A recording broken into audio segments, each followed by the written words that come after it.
Channel पे आप सभी लोग का स्वागत है। तो चलिए आज हम बात करते हैं 10th क्लास के वीवीआई क्वेश्चन के बारे में। तो आज हम आप लोगों के लिए लेकर आए हैं 15 ऐसा क्वेश्चन जो 10th क्लास के लिए बहुत ही इंपॉर्टेंट होने वाला है।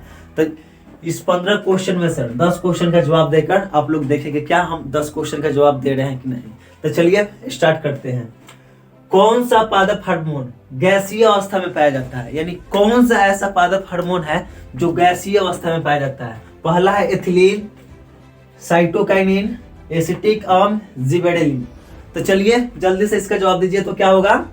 तो इसका सही जवाब क्या हो जाएगा जी, एथिलीन। क्या हो जाएगा, एथिलीन। इनमें कौन अक्रिय गैस नहीं है, यानी जो सेकंड नंबर मेरा क्वेश्चन है, इनमें कौन अक्रिय गैस नहीं है। पहला है radon, helium, chlorine, argon. Radon भी है, हीलियम भी है, आर्गन भी है ही। तो इसमें से कौन नहीं है, जो है क्लोरीन, यानी इनमें कौन अक्रिय गैस नहीं है। तो क्या हो जाएगा इसका राइट आंसर, क्लोरीन। उसके बाद है पुतली के साइज को, जो पुतली के साइज है उसको नियंत्रित कौन करता है, यानी पुतली के साइज को नियंत्रित कौन करता है। पक्षभावी, परिताड़िका, नेत्र लेंस, रेटिना। तो जल्दी से इसका जवाब दीजिए तो क्या हो जाएगा इसका जवाब सही। पुतली के साइज को कौन नियंत्रित करता है। पहला है पक्षभावी, परिताड़िका, नेत्र लेंस, रेटिना। तो जल्दी से इसका जवाब बताइए क्या हो जाएगा इसका, परिताड़िका।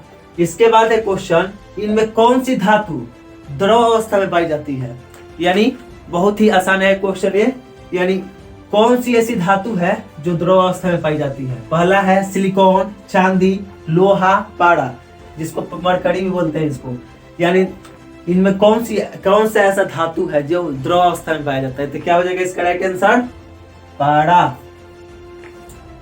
उसके बाद है 5वां नंबर क्वेश्चन, पेड़ पौधों में, जो पेड़ पौधा है उसमें गैसों का आदान प्रदान किसके द्वारा होता है। पहला है जो क्या है, रंध्रों द्वारा, पत्तियों द्वारा, जड़ों द्वारा, इनमें से कोई नहीं। तो किसके द्वारा हो जाएगा, रंध्रों के द्वारा। बहुत ही बार एक क्वेश्चन पूछा गया है, तो जल्दी से इसको जितना करार है उसको याद कर लेना है। उसके बाद अगला क्वेश्चन क्या है मेरा, जठर रस का पीएच मान लगभग होता है, यानी जो जठर रस है उसका पीएच मान कितना होता है। ये भी वीवीआई क्वेश्चन है। 3.2, 4.2, 2.3, 2.2। तो क्या हो जाएगा इसका जी, इसका राइट आंसर क्या हो जाएगा, 2.2।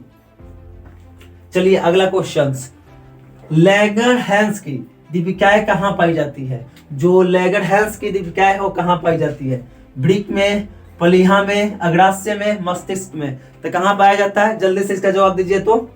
वृक्क में लैंगरहैंस की दीपिकाएं कहाँ पाई जाती है। पहला है ऑप्शन वृक्क में, प्लीहा में, अग्राशय में, मस्तिष्क में। तो जल्दी से इसका जवाब दीजिए तो क्या हो जाएगा, क्या हो जाएगा इसका जवाब, वृक्क में नहीं होगा, प्लीहा में भी नहीं होगा, अग्राशय में भी नहीं होगा। तो क्या में पाया जाता है जी, मस्तिष्क में।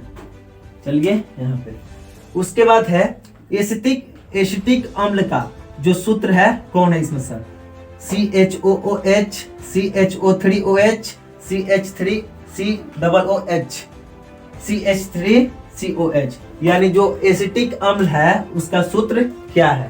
तो क्या हो जाएगा इसका जी राइट आंसर, ऑप्शन सी, जो CH3COOH है, यही क्या है, एसिटिक अम्ल का सूत्र है। उसके बाद है पोटेशियम परमाणु की, यानी जो पोटेशियम परमाणु है, पोटेशियम परमाणु की 72 कक्षा में इलेक्ट्रॉनों की संख्या कितनी होती है। पोटेशियम परमाणु की 72 कक्षा में इलेक्ट्रॉनों की संख्या कितनी होती है। तो चलिए इसका क्या हो जाएगा, ऑप्शन है 1, 5, 6, 2, यानी पोटेशियम परमाणु की 72 कक्षा में इलेक्ट्रॉनों की संख्या कितनी होती है। तो क्या हो जाएगा इसका राइट आंसर 1। उसके बाद पित्त की रस, जो पित्त की रस है कहाँ से स्रावित होती है, पित्त की जो रस है वो कहाँ से स्रावित होती है। ऑप्शन है अग्राशय से, यकृत से, छोटी आंत से, इनमें से कोई नहीं। तो क्या हो जाएगा इसका राइट आंसर, जल्दी से बताइए लोग। जो पित्त की रस है कहाँ से स्रावित होती है, तो कहाँ से होती है जी, अग्राशय से, यकृत से, छोटी आंत से, इनमें से कोई नहीं। तो क्या हो जाएगा इसका सही आंसर, यकृत से। क्या हो जाएगा जी, यकृत से। इसमें उसके बाद है क्या, कौन सा दर्पण अपसारी लेंस, अपसारी दर्पण भी कहलाता है, यानी कौन सा ऐसा दर्पण है जो अपसारी दर्पण कहलाता है। बहुत ही आसान क्वेश्चन है, आप लोग जल्दी से बता दीजिए इसका जवाब क्या होगा। कौन सा दर्पण अपसारी दर्पण भी कहलाता है। अवतल दर्पण, उत्तल दर्पण, ए और बी, यानी कहने का मतलब उत्तल और अवतल क्या दोनों होगा कि इनमें से कोई नहीं होगा। यानी कौन सा दर्पण है जिसको अपसारी दर्पण भी कहा जाता है, तो दर्पण कौन सा है जी, उत्तल दर्पण। उसके बाद क्या है, कार्य करने की क्षमता को क्या कहते हैं, बहुत ही आसान क्वेश्चन है, कार्य करने की क्षमता को क्या कहते हैं, तो कार्य करने की क्षमता को क्या कहते हैं, ऊर्जा, बल, शक्ति, विद्युत धारा। तो क्या होता है, कार्य करने की क्षमता को ऊर्जा कहते हैं। उसके बाद है किस रंग का तरंगदैर्घ्य सबसे अधिक होता है, यानी कि कौन सी ऐसा कलर है जिसका तरंगदैर्घ्य का अनुमान सबसे अधिक होता है, लाल, पीला, नीला, हरा। ये भी बहुत ही आसान क्वेश्चन है और बहुत ही इंपॉर्टेंट है, तो क्या हो जाएगा इसका जी, लाल। उसके बाद अगला यानी 14 नंबर मेरा क्वेश्चन क्या है, 1 कैलोरी बराबर होता है, जो 1 कैलोरी है कितना के बराबर होता है, 6.2 जूल, 4.2 जूल, 2.2 जूल, 1 जूल। तो किसके बराबर होता है, 4.2 जूल के।